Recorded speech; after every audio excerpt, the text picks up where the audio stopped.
Aye. Yeah. For this a long time. Let's go.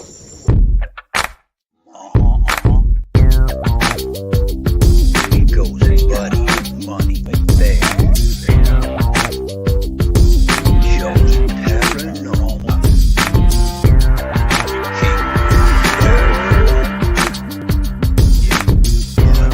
Money, there. Joe paranormal. Joe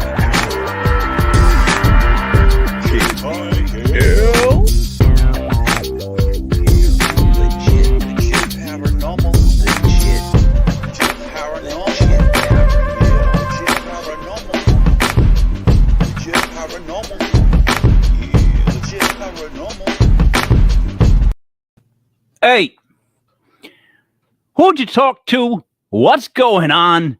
It's me.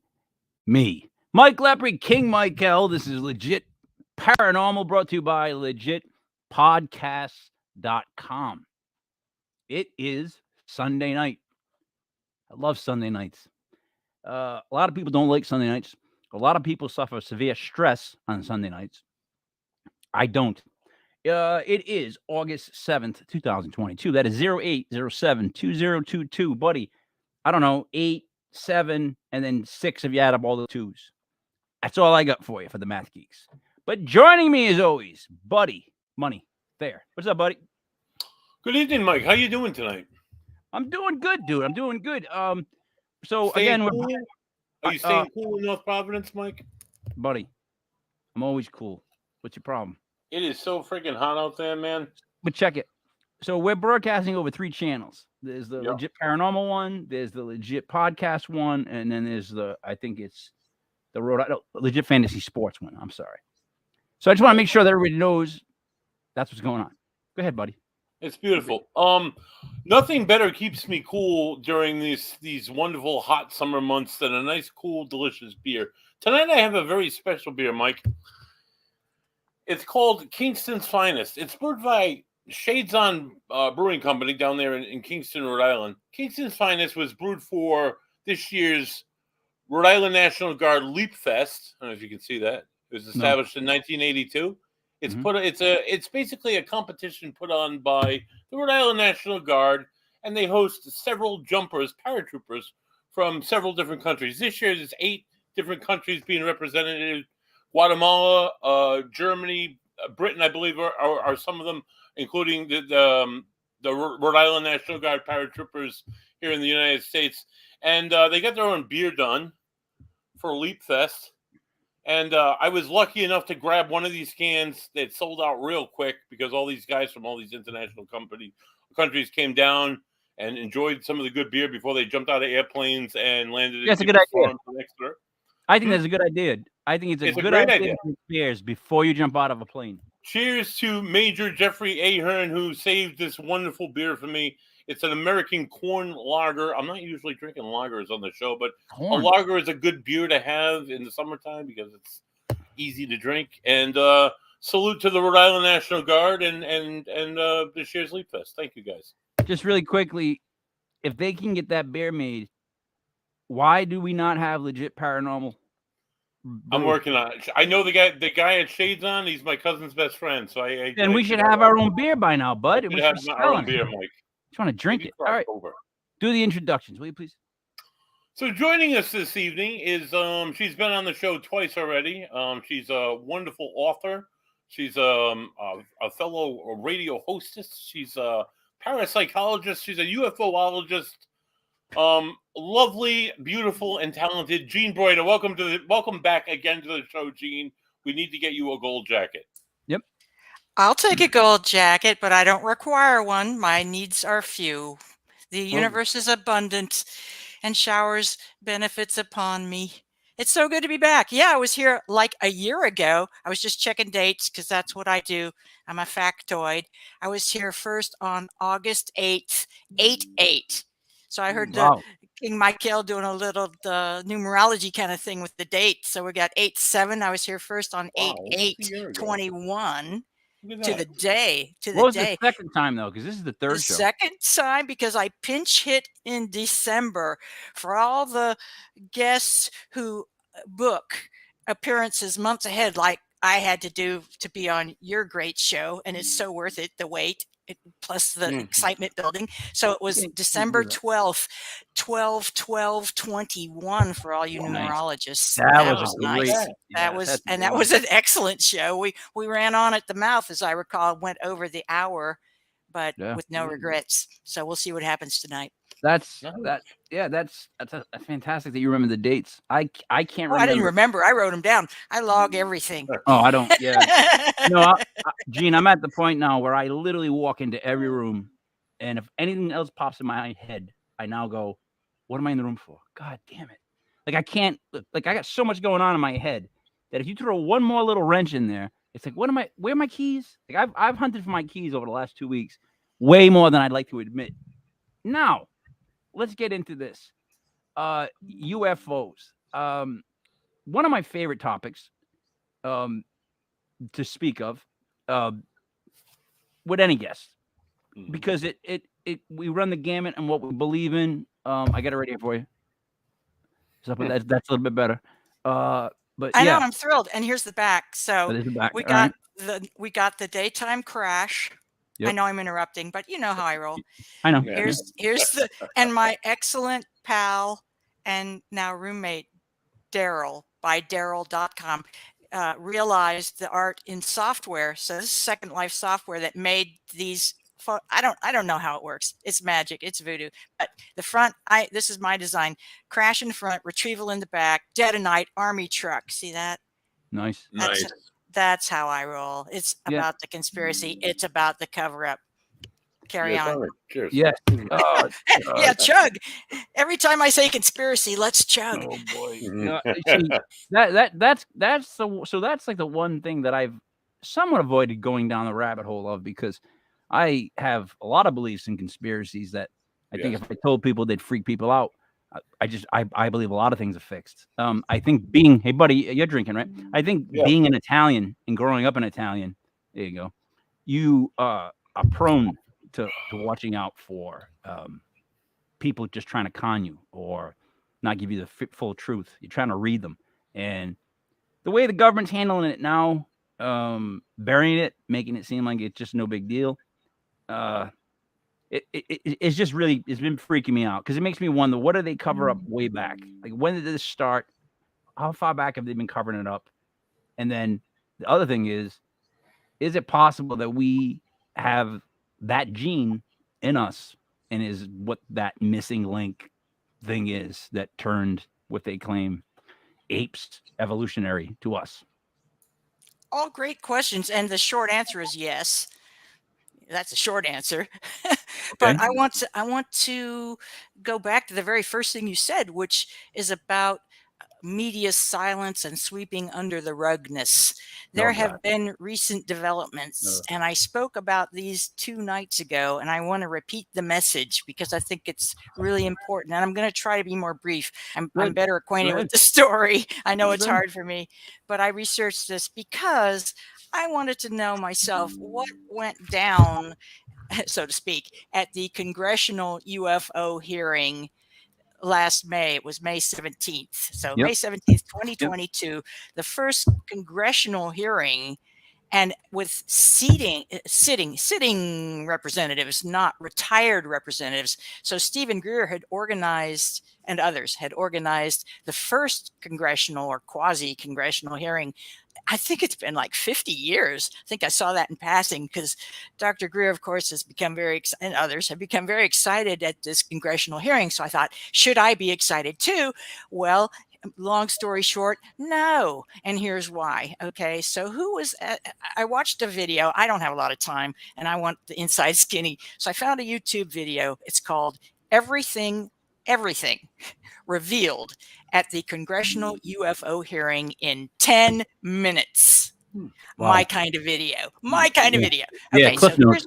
here's Cliff Notes. exactly. So here we go. Here's the, hopefully, can I do this in 5 minutes? Let's see, Mark. Well, as long as you want. Here we go. We've got, for our cast, we've got the Honorable Ronald Moultrie, current Undersecretary of Defense for Intelligence and Security. His background is Air Force. obviously an officer, and he represents the Department of Defense, the DoD. So Moultrie, Honorable Moultrie, I'll just say Moultrie for short. I mean honorable. I mean no disrespect. This man has served our fine country, and I salute you, sir. Next player is there we go. Scott Bray. I needed to put a space in there. Scott Bray is the current Deputy Director of Naval Intelligence. So he's Navy. These two gentlemen represented the, as far as I know, new task force on UAPs, which is newspeak for UFO. Yeah, it sounds Instead nice. of unidentified flying object, it's an unidentified aerial phenomenon. So I looked up what is the difference between object and phenomenon, because I'm a word nerd, and they're very similar in meaning, but basically an object is a thing, clearly something made of matter, a material object, whereas a phenomenon goes beyond objectivity. It's an experience. It's something sensed.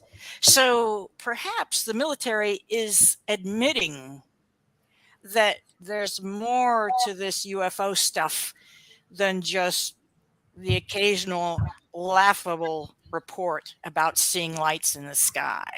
Didn't Biden also seal, like, didn't he say that some of it wasn't ready to be unsealed at that congressional Well, thing? that's been the standing excuse all along, since you had asked another point you raised early on here, Mr. King, Michael, was that how long has this cover-up been going on? It's been going on since forever, since there have been UFOs, basically, to the point where during the Middle Ages in art, you've probably seen these videos or exposés about ancient art, by our standards, ancient art, where there's a picture of the Madonna and Child in the foreground, a nice ecclesiastical subject, which painters were allowed to paint. And then in the side panels showing what was going on, and in the news, kind of like the sidebars on Facebook, sidebars on YouTube, you would have, there's a guy in one picture, he's with his dog out for a walk, apparently, and he's pointing up, and the dog is looking up. They're both looking in the same direction. What are they looking at? Some fireball. And this guy with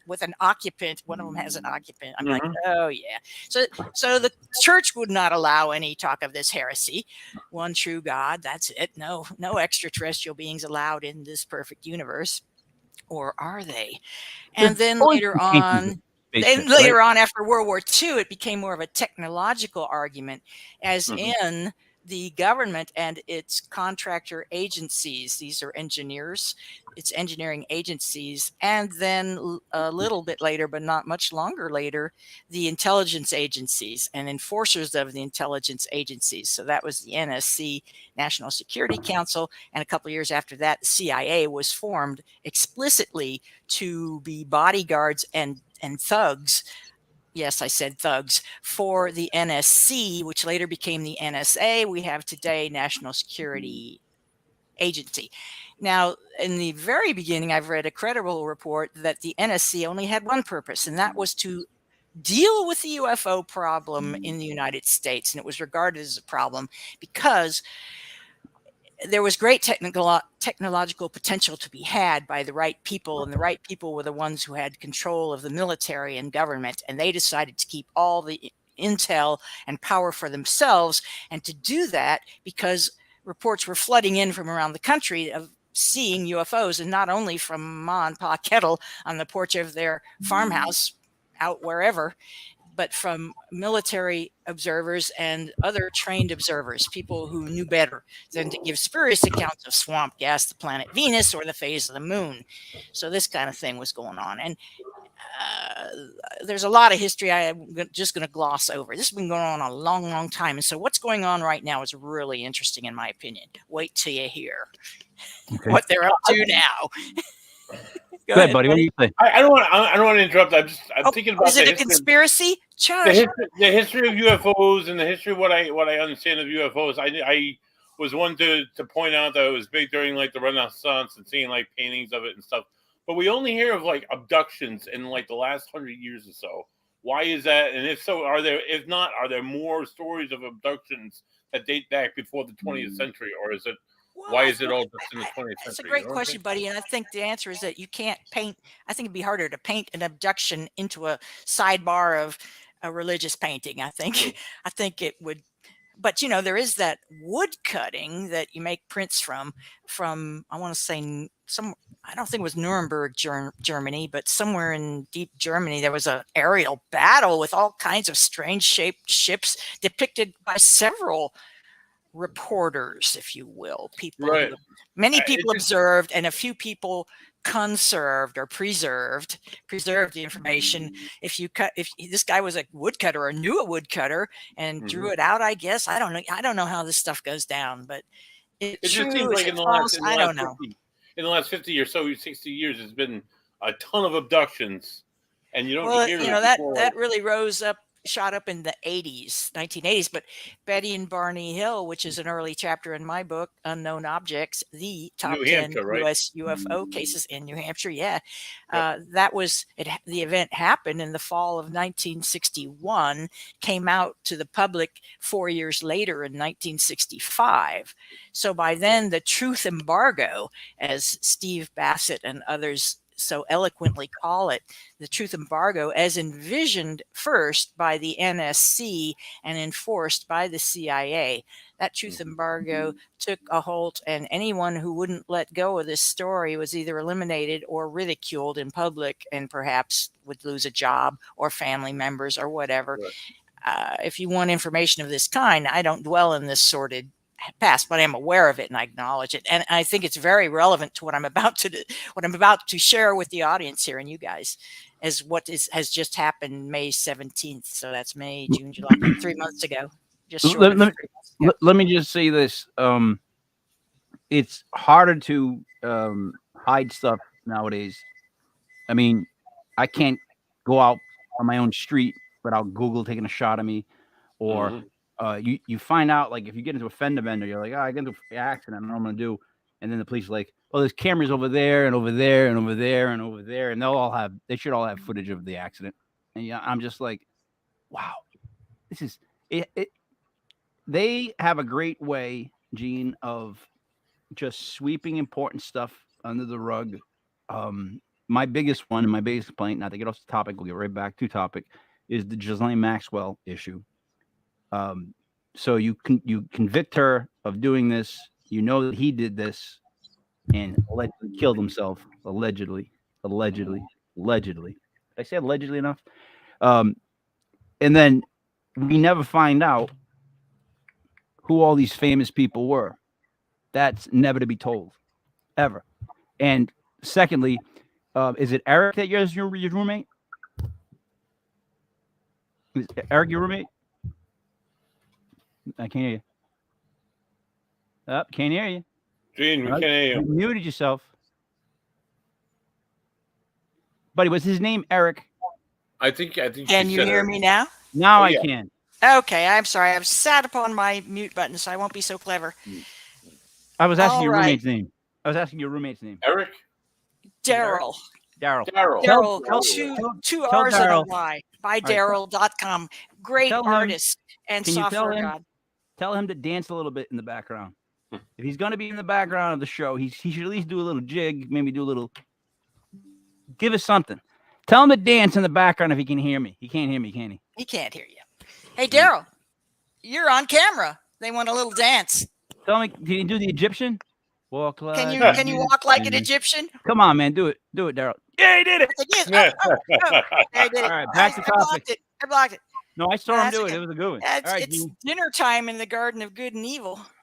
Go ahead, Gene. All to you now. I was glad he did that, buddy. Well, you said squirrel, so okay. Well, just to get us back to where we were, it's like couples tennis.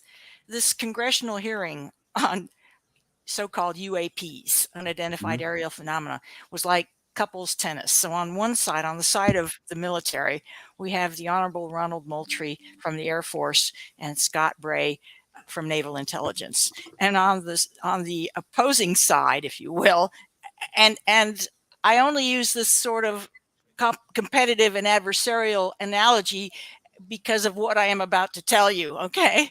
So, because it's always the relationship between we, the people, and the military industrial complex about UFOs or UAPs or whatever you want to call them has always been adversarial. And it's not my fault that it has been so. It is their fault. They being the aforementioned gentlemen and the agencies they represent today and those agencies historically. All right. And I'm not I I'm agree. not asking for reparations. I'm asking But for accountability I wouldn't and use couples education. tennis. That's why I'm here. Gene, I wouldn't use couples tennis as my sports analogy. All Let me right. just tell you why. Couples Here's tennis. Here's the truth of couples tennis. Me and the wife, somebody and their wife. Every time I hit it to the wife's side, it's a point.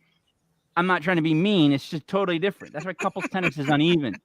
Give me something that's like a one-on-one in basketball. Where it's mano a mano. I'm with you. But Well, I digress. Wait till you see what happens. Okay, All so right. then we have, so on the opposing team, we have Mike Gallagher, U.S. Representative for Wisconsin's 8th Congressional District.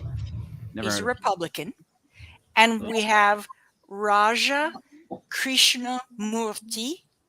He's an Indian-born American businessman and politician serving as U.S. Rep for Illinois' 8th Congressional District, and he's a congressional Democrat. So we have two congressmen.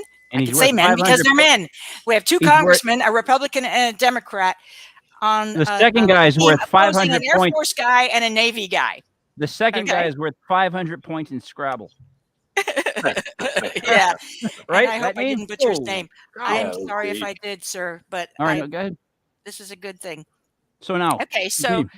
what we have are a Democrat and a liberal quizzing a Navy guy, a Navy officer, and an Air Force officer. And I have to tell you something else backstory to really appreciate this, what's going down right now.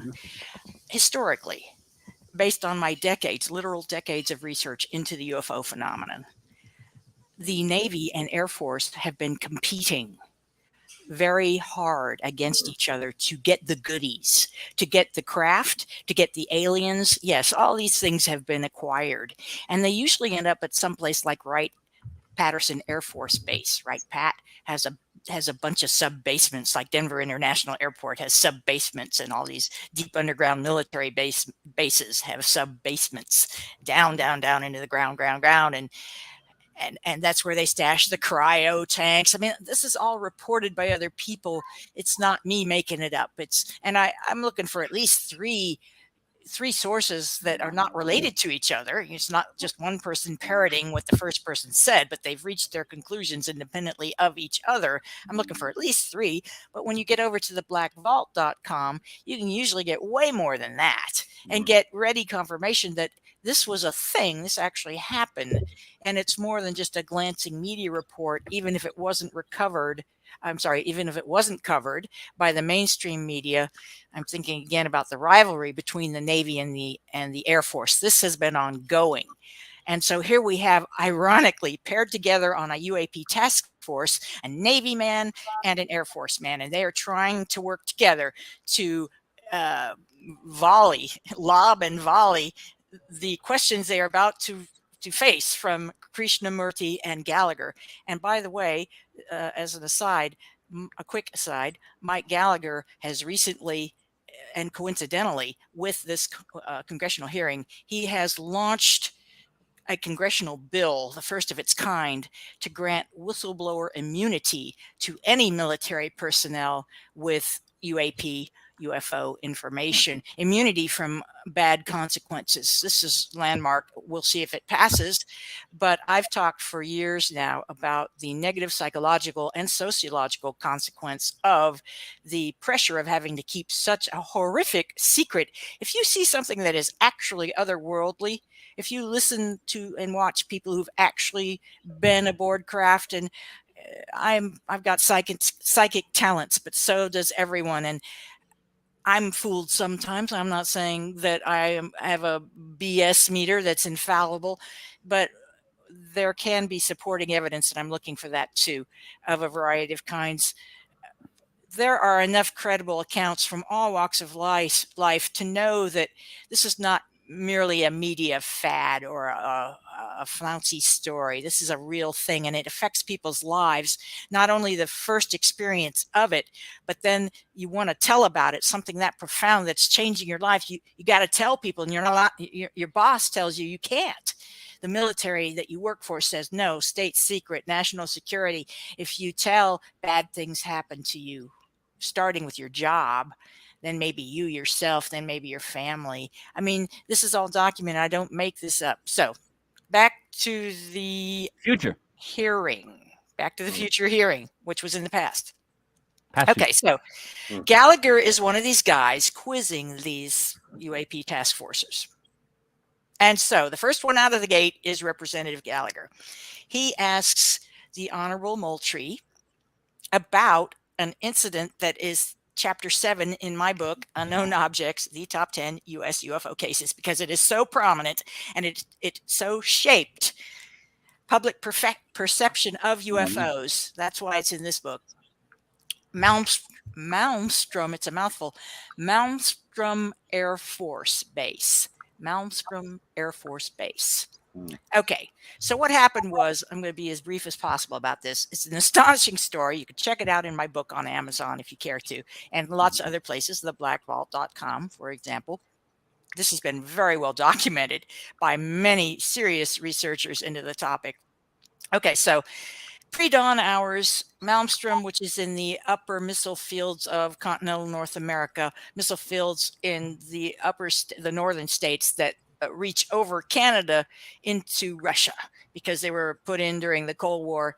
And ultimately, when the last deployment was activated, there were 250 intercontinental ballistic missiles aimed toward Russia from the northern United States. So in one of these bases named Malmstrom, the deployment was a complement of Air Force personnel who would be either above ground doing security at gates, entry and exit gates, and perimeter fencing, but also security and maintenance.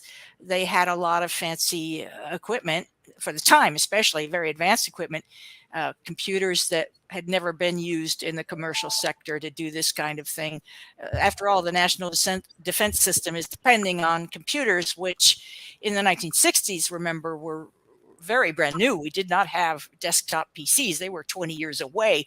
These were the days of computers being large banks of machinery that took large space in rooms and needed to be cooled with fans, or in the case of the silos, nuclear silos under the ground. And by the way, these ICBM silos were very controversial as I grew up in the 1960s and into the 1970s. And everybody was on edge about a 3 Mile Island incident where we took our own friendly fire, basically, or had nuclear leakage, and et cetera, like that. So a lot of tension about Malmstrom, just general tension about Malmstrom's beingness. So Jean, go ahead.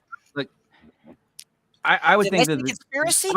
I would think the percentage of people that now believe that the government hides stuff from them has risen dramatically. All right, so and what that bothers me about, it seems like people are more in tune now. They know more, but they don't. They know what they're being fed, which is what scares me.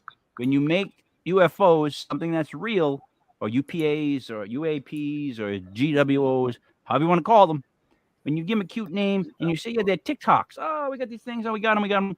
That's all you got to say. And then they block information. Nobody is saying anything. Like, nobody, like, I don't want to say nobody cares, but it's just like, I keep saying this every week now. What do we have to do to make people care? To make people go, oh, okay. Like, what are they going to need? Are they going to need some alien to come on TV and shake the president's hand? Is that where we're at with people's perceptions? Hard to say. And I don't know how we'd actually get that information, because the world falls into 3 camps, as it does with just about every topic, important or banal. And who's judging anyway? There's people who are avidly concerned, and have an opinion. Then there's people who are completely unconcerned or who are neutral. And then there's people who are concerned but have a negative opinion, right? So people tend to believe what they're told. And if what you expose yourself to is mainstream media, that's what you're going to tend to believe. I mean, why wouldn't you? We tend as children to believe what our parents tell us, even if they tell us things like you're inadequate. It's hard not to internalize that, even though we as ascended spiritual beings know that we are merely a spiritual being having a human experience. But if the right? news Not puts the other way around. If the Did I say that you're right? right, though, you're completely right. But if the news puts the right spin on what they want to put on, they'll show what they want to show. They'll block what they want to block. Well, sure, I but 100% believe bear that. with me here. Let's dive on into this here. I think you're going to find this very interesting. So I brought up the topic of Malmstrom, and I just want to, like I said, I want to encapsulate this. So in the pre-dawn, this is my book. From the But you look tall. I'm standing, Mike. Oh, sorry. And it's a conspiracy, so chug up. My hands are full. There we go. Okay, pre-dawn hours, March 16th, 1967. This is all documented by the military. Not making this up. Okay, so basically, long story short, UFOs appeared over the base. People on the surface saw them. They radioed down below where there's 2 officers on duty ready to push the big red button to lob an array of missiles over to Russia or wherever, but presumably not Canada. Okay. Anyway, I had my fun. So the sentries on guard on the surface and some maintenance people up there are seeing big glowing orange object radio down to the 2 officers on duty in the silo who take turns sleeping. And this was the Echo flight. So this is an array that it's not all 250 missiles all clumped together. No, they break them apart and they gave them alphabet names. And so this is E for Echo. This is the Echo flight of missiles, a flight of missiles over to annihilate our enemy. How evocative. Okay. So Echo flight reports UFO activity, and 2 hours later, 3 hours later, some indeterminate number hours later, because nobody was, I don't have actual hours. We have pre-dawn hours as Echo flight, but we don't have exact more information from Oscar flight. Oscar flight, same day, hours later, we have a first-hand account from one of the officers in the silo, Captain Robert Salas. He's a big deal in ufology because of this story and the research that he's done from the military side. He's a captain, for heaven's sake, and he's not lying. He was down in, why would he? Why would he jeopardize his career to tell this story? It just doesn't, that doesn't hold up. That's not even reasonable. So he's down there with Colonel Mywald, his duty assignment, right? So we've got a captain and a colonel, and the colonel had been napping because he was off shift. They took turns so they'd be fresh and alert in case there was some kind of emergency. But they didn't expect UFOs, apparently, and UFOs did arrive. And they'd been buzzing these bases all across our northern states, the missile silos all over the northern states, all early 1967, the whole from January and into February, and now it's March. And so there had been reported activity, but everybody employed there knew better than to talk about it, certainly not to the press. Well, this is years later that Salas finally writes about it. Maybe 20 years later, he comes out as a whistleblower. And of course, he was reviled by the military. They said, "Oh, he's not one of us. He's don't believe anything he says. It's all lies." Okay, so how old was he when he I can't answer that, but what I can tell you is what happened. This is because, and this is important because this is what Representative Gallagher asked these 2 gentlemen representing the new UAP task force. Okay, so a guard at Oscar flight. We've come from Echo to Oscar flight a few hours later. Oscar. Okay, it's the O flight. The bunker phone rings, and on the other end, the now terrified guard above ground screams into the phone to Salas, Captain Salas, "Sir, I'm looking out the front gate, and I see this glowing red object." The red object hovered in the air directly over the front gate. It was clearly and undeniably visible to the security guard who looked through the large picture window facing the gate. The guards on the ground all had their weapons drawn, knowing they had a major situation on their hands. But it was frighteningly obvious that these men out in the open were completely vulnerable, powerless against the motionless craft that had appeared dead ahead with no warning. Okay, so the next thing that happens They took is the high ground. There's nothing you can do. suddenly, much like what had happened at Echo Flight only hours before, 7 or 8 missile readiness sensors out of a total of 10. So not all 10 at Echo Flight, all 10 sensors, which means the system is armed and ready. These are sensors that show the state of the system. Is it on or off? Red and green, this sort of thing, okay?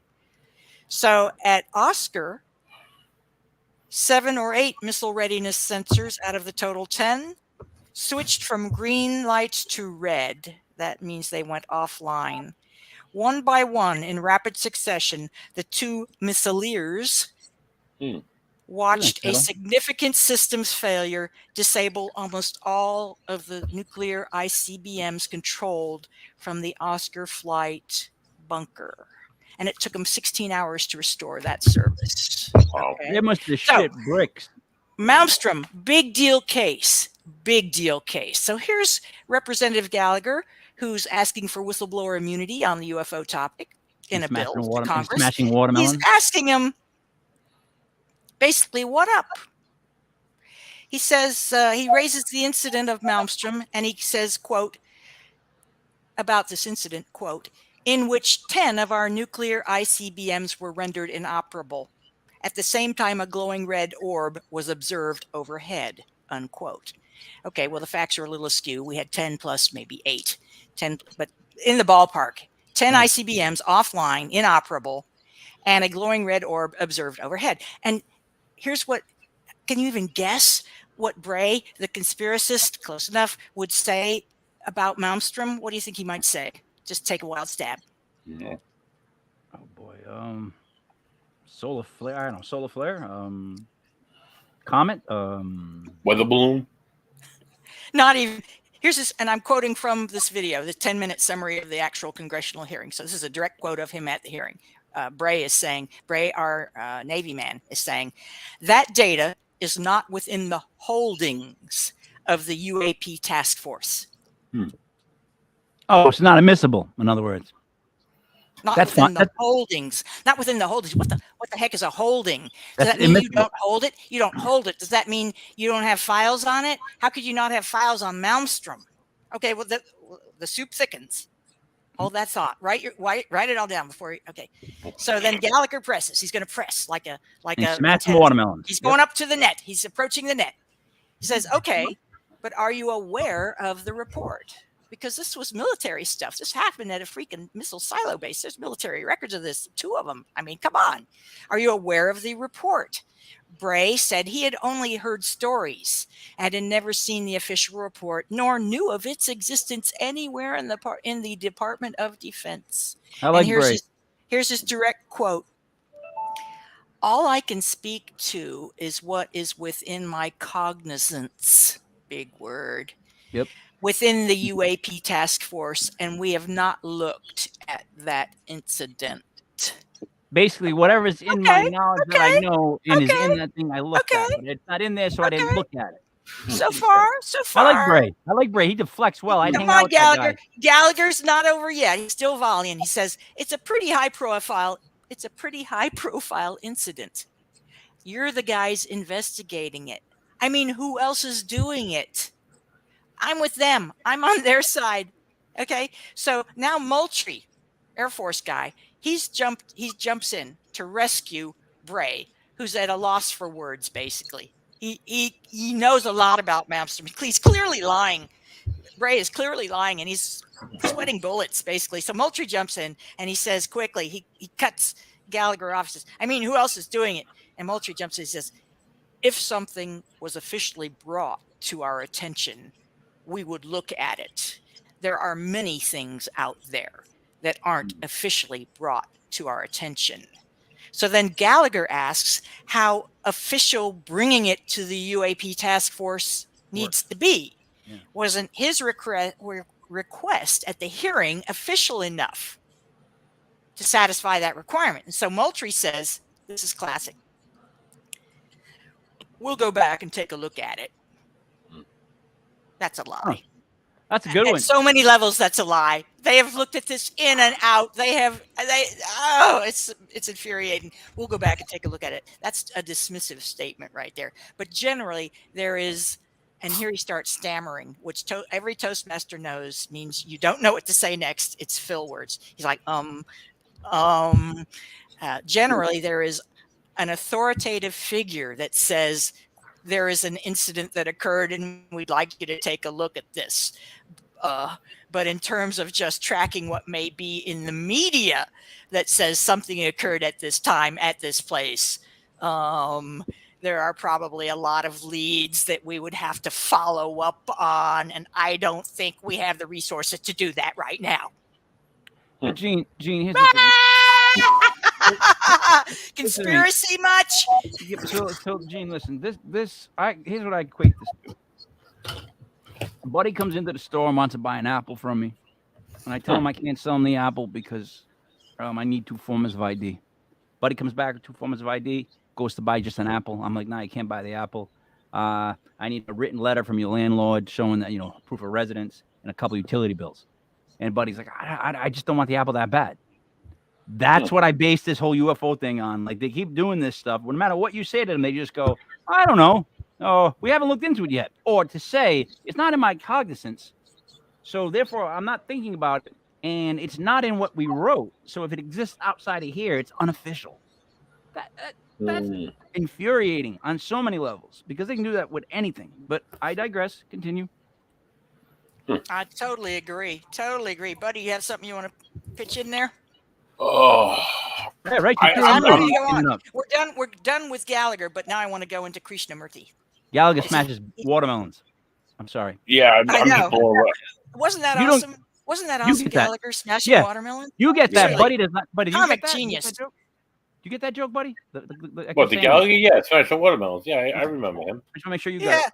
What do you call that thing? That's sledge-o-matic. Legimatic. Yeah, right. But Legimatic. interesting, he had a twin brother who he sold his act to, and then they get into like a lawsuit fight over who was Gallagher, and the brother started going out as Gallagher 2. You can't make this shit up. No, you Can I can't. say Gallagher is one of the weirdest rabbit holes of stories. You go down his story, you're like, holy shit. what I'm he went with you through. there, brah. Almost like Dane Yeah. Cook, who lost all his money, not all his money, but found out that his brother was handling his finances and stole millions from him. Ooh, that hurts.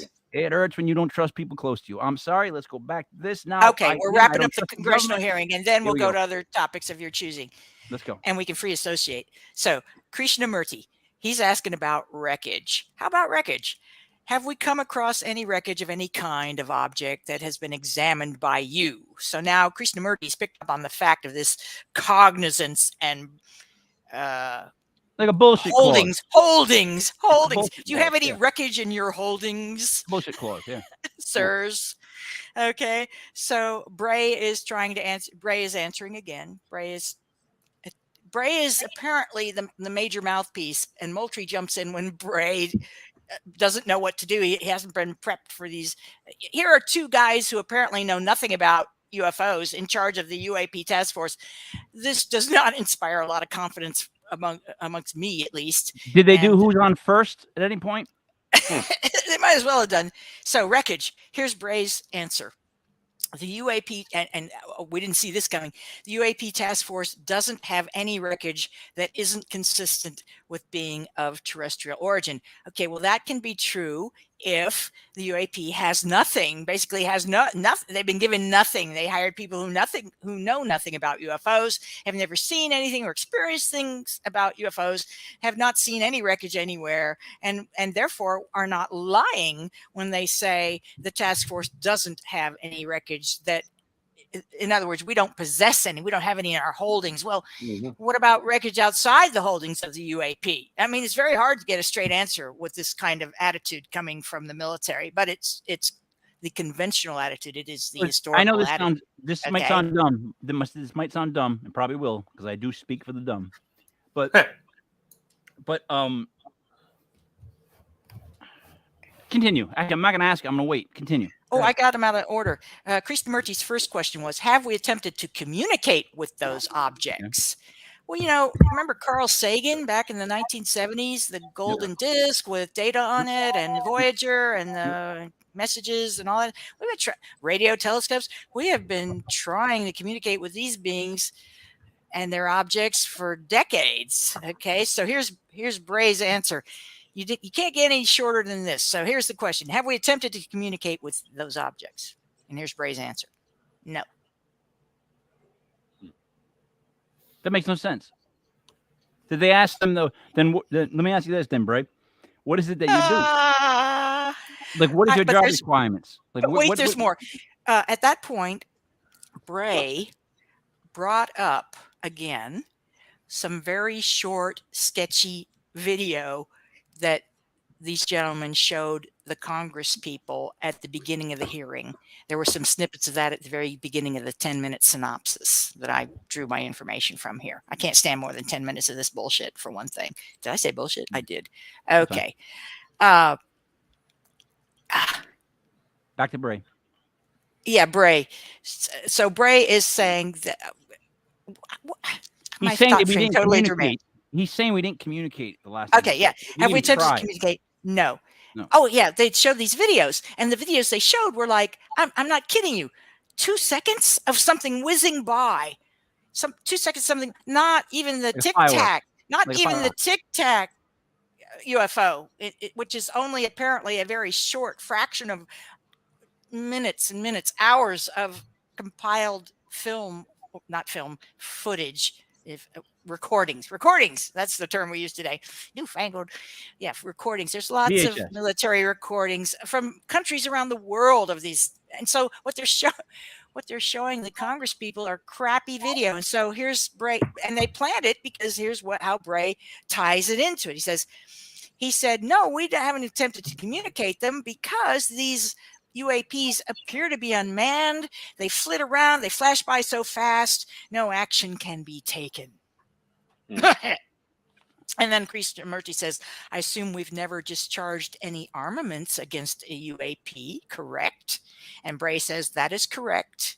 Well, that's not correct. We've been shooting at them since forever. What about when it was right after World War II, at the end of World War II, there were lights sighted over LA, and the military rolled out surface-to-air missiles, and we're shooting at these lights, and we had friendly fire fall back down and burn up buildings around the LA area because it was so directly overhead. They were shooting straight up, and what goes up must come down. Guess they didn't do their math before they shot the missiles. Hard to say what. Everybody was rather excited. And then, of course, there was the invasion of Washington, which is, I think, chapter 5 of my book. And that was in the early 1950s when UFOs buzzed the very secure airspace over the White House and the National Airport in D.C. for hours and days. In fact, it went on for 2 weeks, and it got newspaper headlines. So nobody remembers that stuff because the media won't perpetuate it. Those aren't the stories the media is interested in. The truth is not what they're interested in. So Bray's just lying, 2 in a row. Have we tried to communicate with them? No. Have we discharged any armaments against them? No. Well, every time these interceptor jets go out to get their footage and try to intercept these very fast, very precipitous, by which I mean they can stop on a dime and change. They can do things that defy our law of physics and defy our conventional aircraft. And everybody who's not denying this is anything agrees on that. Okay, so they're not conventional aircraft. We've been tracking them for decades.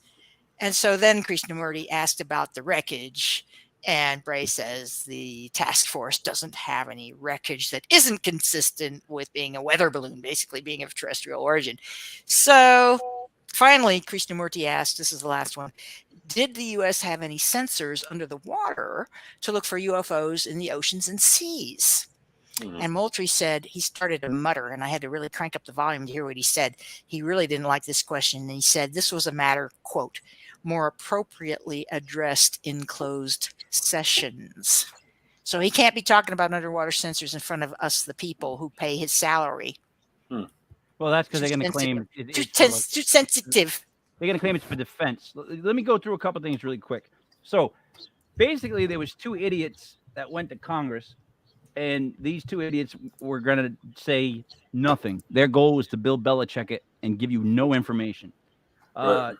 Congress didn't want to hear anything to begin with, so I really doubt they tried that hard. I mean, someone could. Well, really those two congressmen did. Those two congressmen did, at least, and I think they speak for others as well.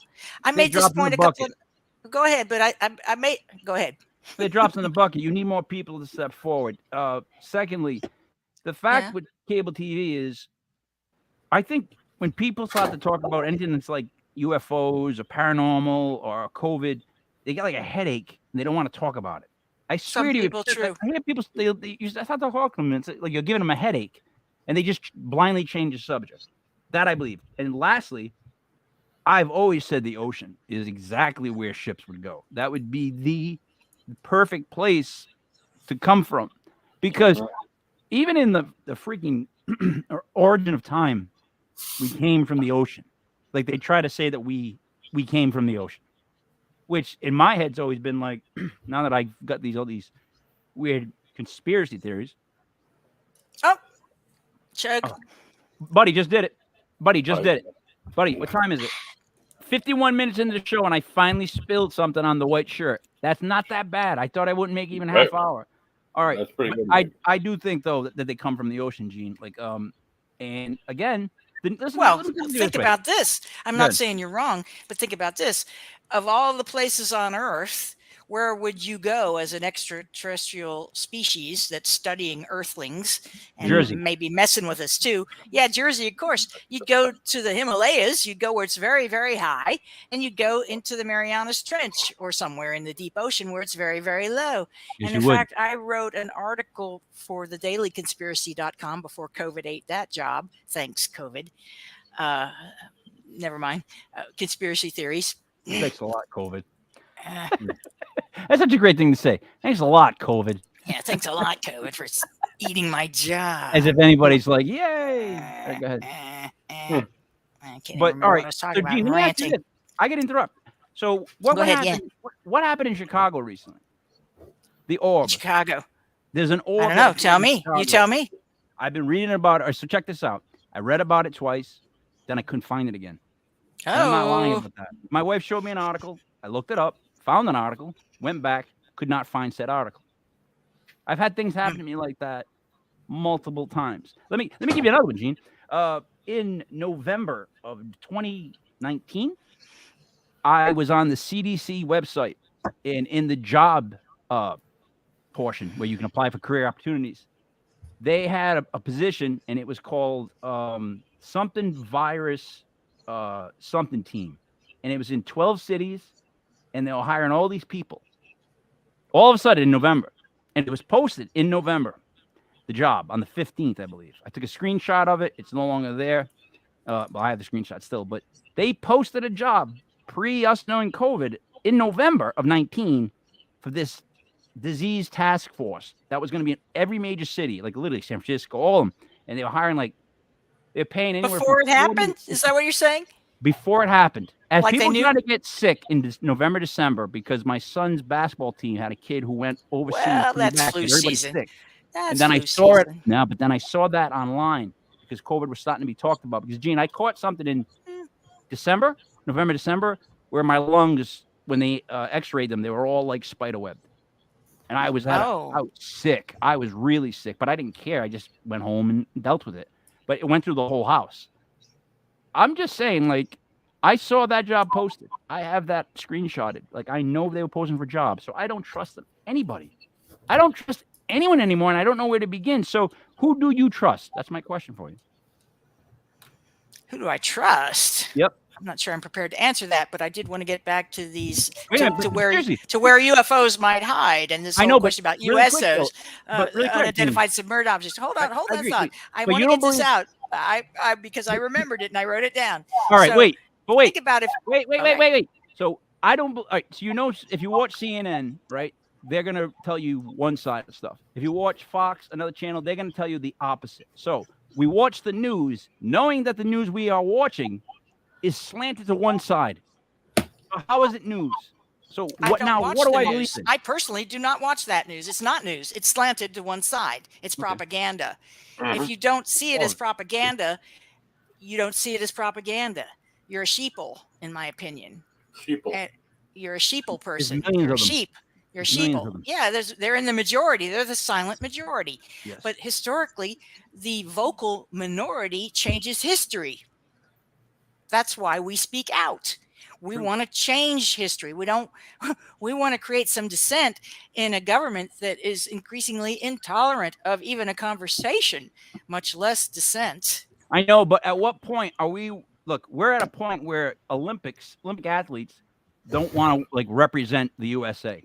We're actually at a point where people don't want to represent teams. They're all individuals. They don't want to stand for the anthem. They don't want to do this.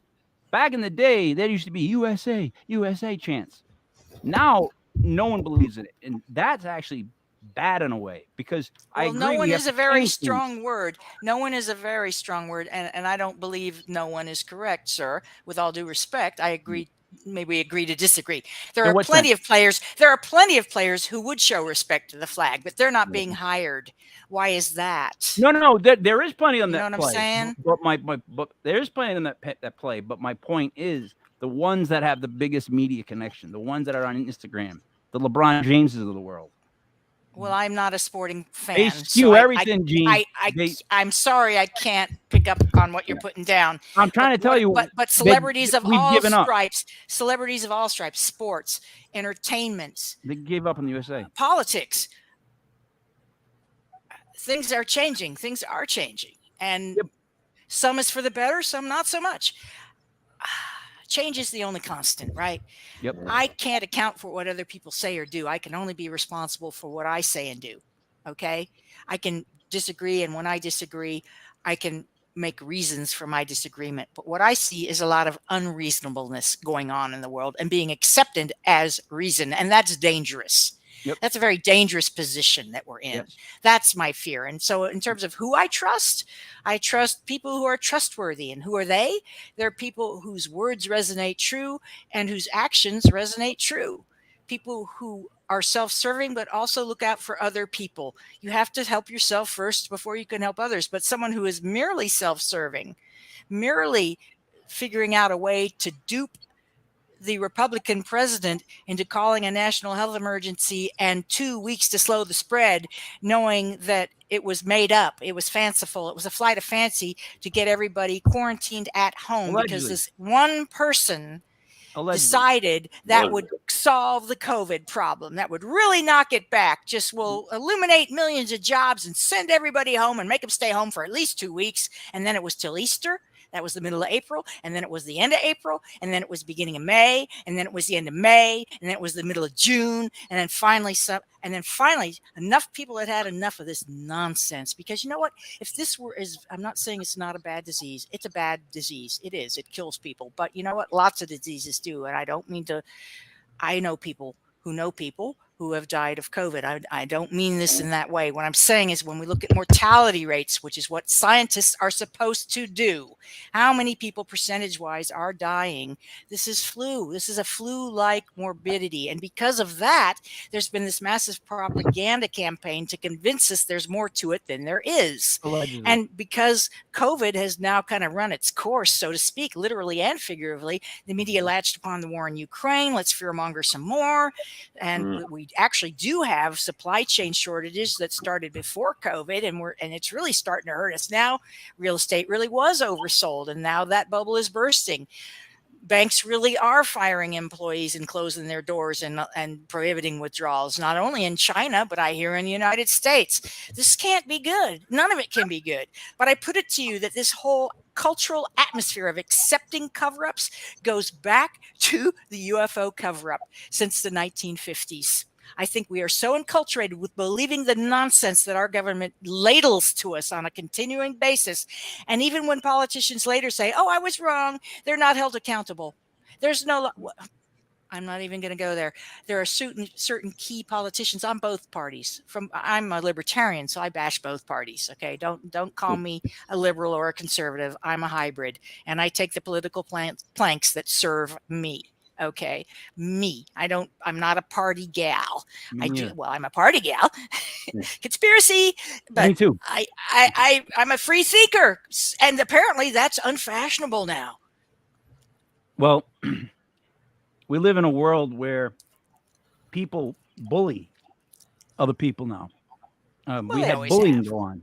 No, but we had some really weird bullying going on, and I'll explain it this way. Social media is on a loop.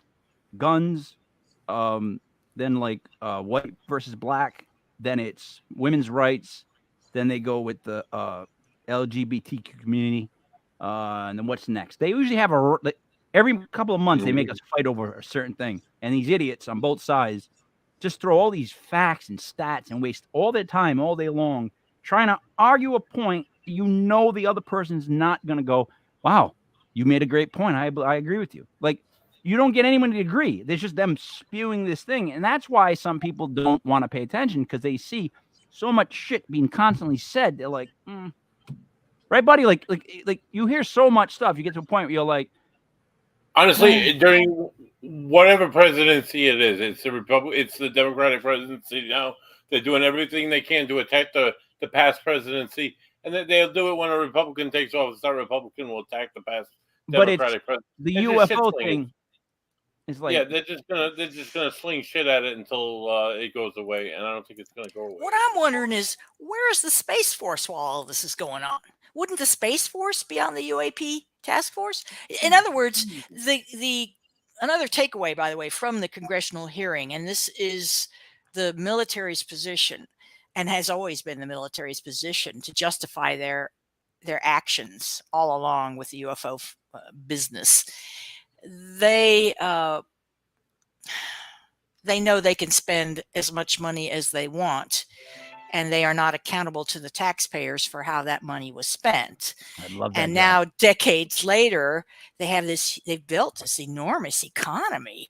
And I think that escapes most people, just how vast this is. I have people, when I describe any conspiracy, basically, but especially UFO related ones, that's like, well, how could anybody keep that secret for so long? Well, how is that even possible? When you've got trillions, literally multi-trillions of dollars over 70 years to build up infrastructure, it goes a long, long way. And that's why they have the techno goodies and we don't. Okay, so where's the Space Force during all this? These were the Air Force space officers and non-officers, non-coms, right? Or enlisted, I guess would be the term. I'm sorry, I never served, but I respect all who did and are serving our great country. Space Force. Where's Space Force during all this? Why isn't Space Force? Because the military position is this is a threat to national security because of our airspace threat. This is the drum they beat. Airspace threat. Airspace threat. Airspace threat. Airspace threat. These things never do anything hostile. They've never shot at us unless we compromise them somehow by firing those armaments we never fired. We always fire first. They never fire first. Don't they probe us? Yes, they probe us, but they also created us. So why wouldn't they? Yeah. Well, see, there you go. Wait a minute. They created us. They bioengineered us. We're their science experiment. We're not here alone. We're not an isolated species.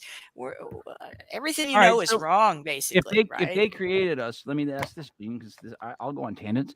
Where does the soul come from?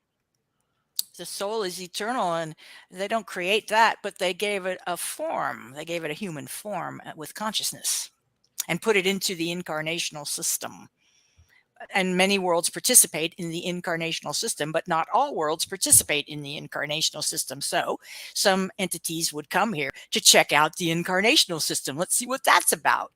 And some who are familiar with it might come to see some soap opera play out, or maybe incarnate, take a chance and incarnate. But I've read from very credible sources that several different ones in different, slightly different contexts, but all saying the same thing, that the danger of an ET coming to Earth, of the many dangers, one is being trapped not only in the electromagnetic field of the Earth, which is dense compared to where most of these light beings come from.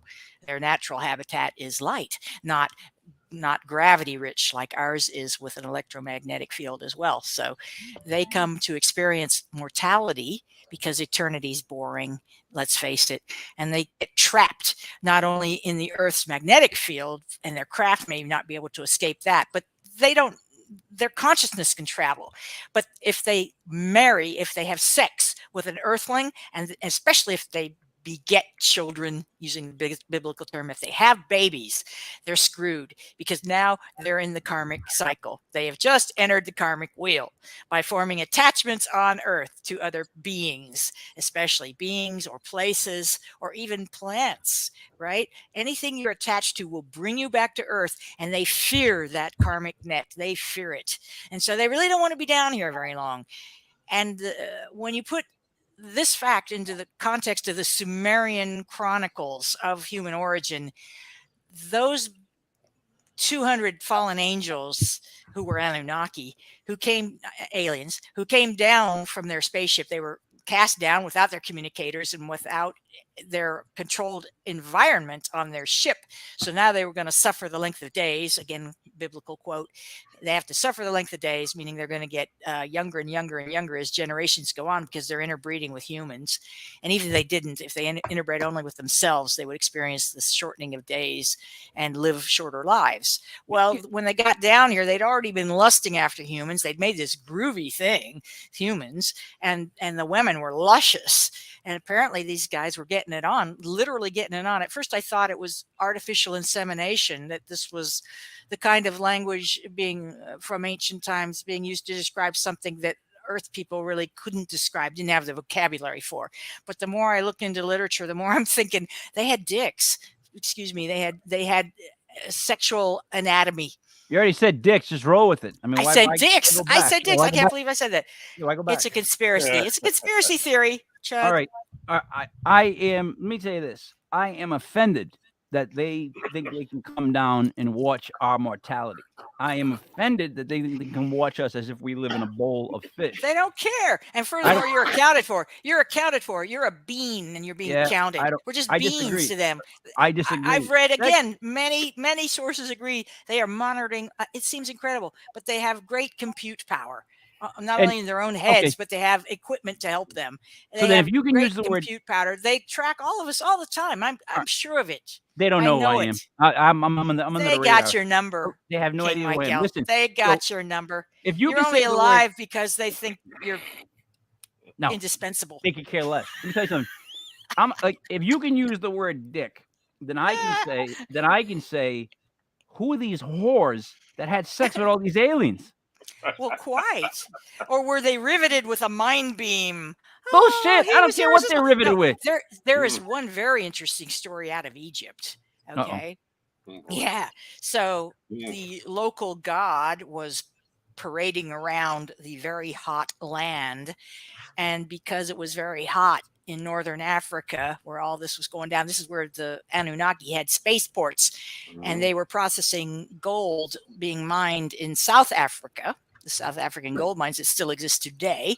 And there is archaeological evidence that there were strange doings going on down there, and also in the Sinai up in northern Africa. And so the spaceports were up in northern Africa for the most part, the big ones. And where was I going with this? What were we talking about? I don't know. Alien just came in your head, I think, and took over. I know. Took me over completely. We were going to spaceport, I think. Talking about strutting around the hot sun. Okay, so one of these fallen angels, meaning one of these aliens, is strolling around near the Nile, and he sees two young ladies in the Nile doing whatever they would do in the Nile, fill As they pitchers do. with water, do As they laundry, do. bathe, splash, giggle. And if they had clothing, tunics, they would be wet, presumably, and they might have been discarded, because who wants to get your perfectly good, clean tunic wet when you can go skinny dip and nobody cares? It's Right. 3000 BC. Morality hasn't been invented yet. Neither is shaving, neither is shaving of the or at legs, least Christian morality hasn't been neither is invented yet. Let me shaving say of that. anything. So Ugh. the god looks over and he's like, "Oh, there's babes over there." And he's got people around him. He's not alone. These guys didn't walk around alone. And he's out in the hot sun. He's looking around. He's like, "Oh, there's babes over there in the river." And one of the babes is beckoning and calling and saying, "Hey, big boy." And Major, come on. So he goes over to the river with his arms. I don't think that's They head that's over right. there. They head over there. And long story short, he procreates with her, and for good measure, he procreates with her pal before it's all said and done. I mean, why not? Why wouldn't you? Opportunity, motive, method. And so these were horny little buggers. And they But disappeared God. after that. The god goes back to his realm, and she's, Eugene, I screwed a god. I two weird screwed a god. I screwed a god. Yeah, And that'd you be fun to- didn't. that'd be, I guess. But listen, first of all, any god that has to ask, like, has to come down to earth and be like, "Hey, how you doing there? You washing your clothes?" That isn't really that powerful a god to me. If he has to go through all that pickup line and all that bullshit of beating the girls on the side, I get it. Secondly, Well, which I can't author believe, was I it? can't Which believe that which these size- aliens can do all this stuff, but they can't beat a magnet. The Like, you know what I what? mean? You can throw all this shit in front of them, but they can't beat a magnetic pole. Some of them just can't do it. They can do all this stuff that I can't understand, but I understand how magnets work. They can't figure out how to get out of the magnetic pull and leave. That's tough, right? That's a tough one to believe. Yes. Oh, I No? think I understand what you're saying. Like, how can they not I've only beat the heard that magnetic it's pull? difficult. And I think the wheel of karma is more of a trap than gravity. All right. But I I think would they're believe talking that about more. the mechanics. They want to get their craft away. They with what they want to leave nothing but footprints. I'm just saying they should be able to beat a magnet. You would think, right? As buddy? I understand it. As I understand it. Hmm. Hmm. I think it's I could interesting. be I think the wrong. whole thing's fascinating. I think it's getting worse or better, but depending on what side of it you're on. I can't disagree with that. So, last question would be: 5 years from now, no, 10 years from now, how much more in, like, just the news in the world, in society, are aliens and UFOs? Well, let's see if Werner von Braun's prophecy shared with Carol Rosen, she's all over YouTube and other places, has her own website, I'm sure. She said Werner von Braun had predicted that the last big lie, or last part of the big lie, that all of these agencies have been putting down on us. So the first one was the Cold War, basically, and then False flag? these false flag events. Yeah, the last one is supposed to be alien invasion. Yes. And Project Bluebeam with the cities in the sky and apparitions in the sky to panic people, inspire people, whatever. Panic people. Look, you get I people to don't stay in the house because of a disease or a sickness. You can get people to stay in the house because of UFOs firing like beams. That's all it would take. If they were like, we're under attack, first of all, none of the countries would agree. One country would be saying there's no attack. One country saying there is, and I don't know information. Next thing you know, people don't know what's going on. Everybody just stays in the house. They could. Well, stay the in irony easy. is, of course, that ETs would not attack us. They don't need to attack us. They have us under their thumbs. They created us. They know how we work. They And want can abduct M&Ms. us at will. They can abduct us at will, but they don't. There was a spike in the 80s because a certain faction of these ETs violated a certain treaty that gave quotas on who they abducted. They were allowed to abduct humans and take See, biological samples as well, but they had I'm to offended. report them to the military, and they didn't. They didn't report them, and so they got. How do you get an ET in trouble? How does an ET get in trouble? What kind of reprisal can you have against an ET? I tell him to go F himself. I'm offended that he would come down and try to do these experiments and act like he's going to watch my mortality. I hate that. That bothers What me if a you lot. What if you owe your mortality to these beings? How would that change your perception? No, because I'll be honest. If they did this, then they're responsible for all the problems too. So Mm. I'd like a refund or Oh, they me- don't think so. no, they're gonna have to meet me halfway. That's part of the because- experiment to see if we can figure it out. To figure if we can realize that we're eternal beings of light and love, and put aside our earthly squabbles, which we can't clearly. No, and I don't think it'll ever be done. And I know I sound negative, but I'm not trying to be I'm with you. negative. I I'm just pay very attention. pessimistic about it. I'm very pessimistic. And if only because of things like the congressional hearing, where there's so much denial and bullshit going on. Just lies, lies, and more lies. What did Mark Twain say? Lies, lies, and damn lies, or something like that. Abe Lincoln said, "No man can be an honest. No man has a good enough memory to be a good liar, a successful liar. That's what it is. No man has a good enough memory to be a successful liar." And I agree with that. We're gonna wrap this up, buddy. What do you want to say? Oh, Gene, that was You look very tall. I'm standing again, Mike. I didn't. All right. Right now, my backside is sore from sitting on the stool. You leave me blown away in your in-depth lecture or your presentation every time you come to the show, and it was absolutely You're a stammerer. Sitting there listening to you Because he doesn't know what to say. He's overwhelmed. It's like he saw a UFO. He's just like, yeah, I just thought you gotta tell somebody. The kid on a It's a bike and it was conspiracy. if you were captivated by Gene this week, join us next week. We'll be our guest will be Irish author and paranormal investigator. He was the lead investigator on Sci-Fi Network's Ghost Adventures International. Barry Fitzgerald will be joining us live here next Sunday on the show. Check out my book on Amazon. And, Great show, guys. Love your show. Also next week, buddy, when's the Friday show gonna happen? The Friday show. Didn't we say we were gonna do a Friday show live from someplace? Oh, that's the following weekend. So next weekend we make the movie, the Legit Paranormal movie. The following weekend we have a show going on at one of these like a rock club that I play at. I got 6 presenters coming on. They're all gonna speak for like a half hour. And they can't have any props, anything. They got to just speak about what they believe in, who they are, where they're going, what their mission is, all that stuff. Almost like stand-up comedy, but not funny. We're going to play music in between, and it's going to be like a party. And I can't wait to see them all drink. I can't wait to get these people drunk. Like, I know that sounds awful, but I just can't wait to see what happens. I think as people go on through the night, the sets will get even funnier. Because as they get drunk, the people that go on last will be like, hey, you know what I mean? Like, we might hear some real stuff. Gene, it was great having you on again. You're the only third timer we have. So you should be awarded a gold jacket. Completely honored. Completely honored. What else would you like to say before we wrap it up? And I'll put the book up one more time. Stay in touch. Get my book on Amazon if these topics interest you and other taboo topics. And I invite you to email me. My name, Jean Broida @yahoo.com. Simple, right? Easy peasy. I have nothing else left to offer, buddy. It's Sunday night and it's finally not 400 degrees outside, which a little bit. But not it's really. been a bit much. I'm not going to complain about the heat, but it's been a bit much. Yeah. Again, great show. I'm good. Let me wrap this. For Jean Broida, for Buddy Money, there. It's me, Mike Leopard King, Michael. This was Legit Paranormal on August 7, 2022. We will see you again next Sunday. Our next show is on Wednesday and Thursday.